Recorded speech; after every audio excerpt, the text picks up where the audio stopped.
Hey guys, Keegs here, and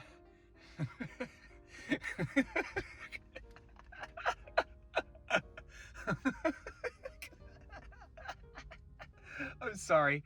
I'm sorry. Every time I'm trying to bring this movie up, I just think of the most what the fuck moments in that film, and I'm talking about Francis Ford Coppola's Megalopolis, a movie that this well-renowned director has been working on for over 40 years. Yes, 40 years. Over 40 years.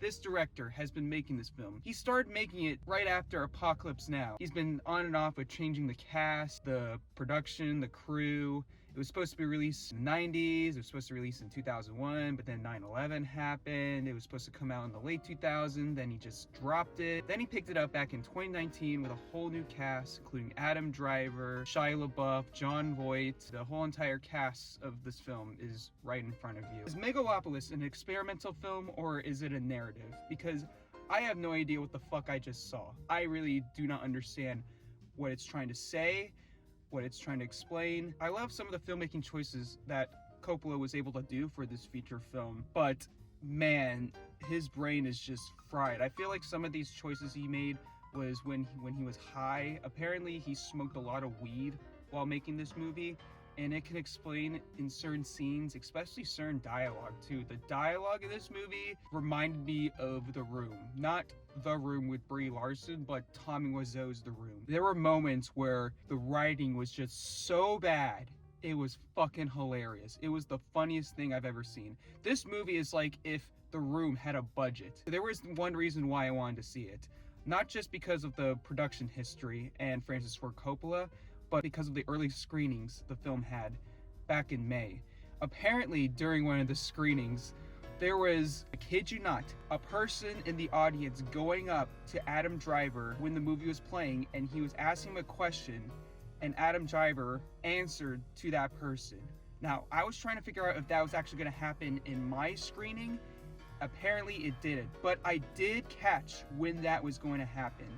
And it was just so awkward that someone in my movie theater could instantly just call his name and nothing would be different at all. Shia LaBeouf's performance.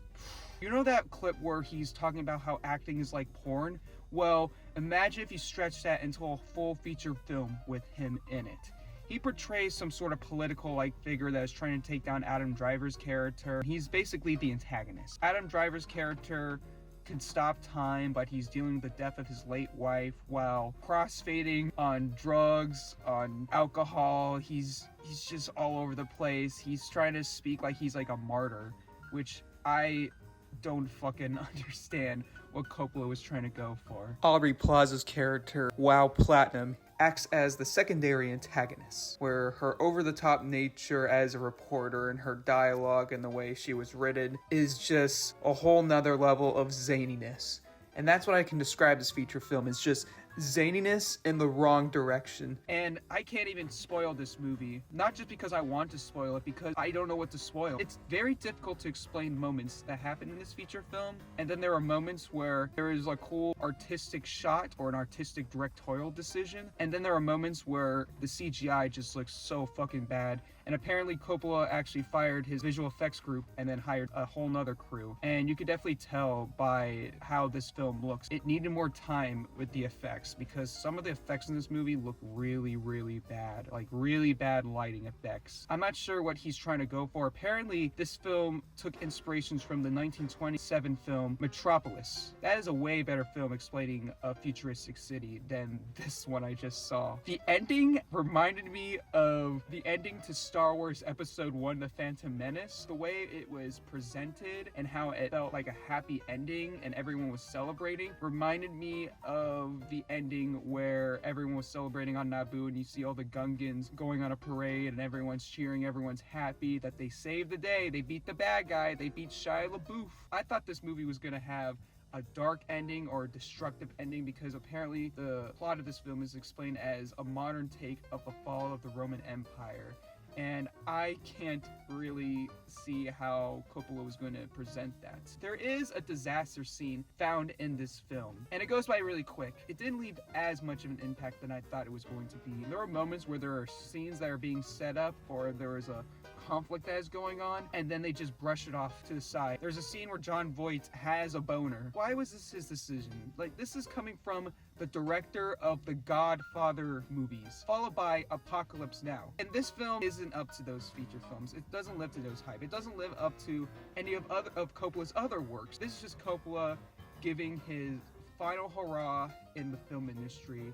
He sold his winery company just to finance this film with a budget of $120 million out of his own pocket. So it's the most expensive independent movie ever made, and I don't think it's gonna make its money back because the screening I was at only had a few people, and I was at opening night. And this film wasn't really marketed as much as it's supposed to be. I mean, you could just say from the director of The Godfather, and you could instantly grab a lot of people's attention. Any sort of substance you take, which, don't get me wrong, I saw the movie Substance the day before this, and it's a way better film than what I just saw. Not even the substance you take for this film will get you through it. My rating for this film is all over the place. I was debating of giving it a 5 out of 10, a 4 out of 10, or even 3 out of 10. It's between a 3 or a 5 out of 10. This film is just the messiest film I've seen all year. It's not the worst film. Megalopolis is not as bad as any of the other really bad movies I saw this year, like Uglies or Madam Web. It is still a massive mess of a feature film. If this is Francis Ford Coppola's final feature film, then it went out with a bang, but not a good bang, but a very bad bang, a massive nuclear atomic bang. And that's all I gotta say about Megalopolis. And check out my review of this movie on Letterboxd. It gives more explanation of what I want to talk about. Thank you for checking this review out. I'll see you in the next one. Take care.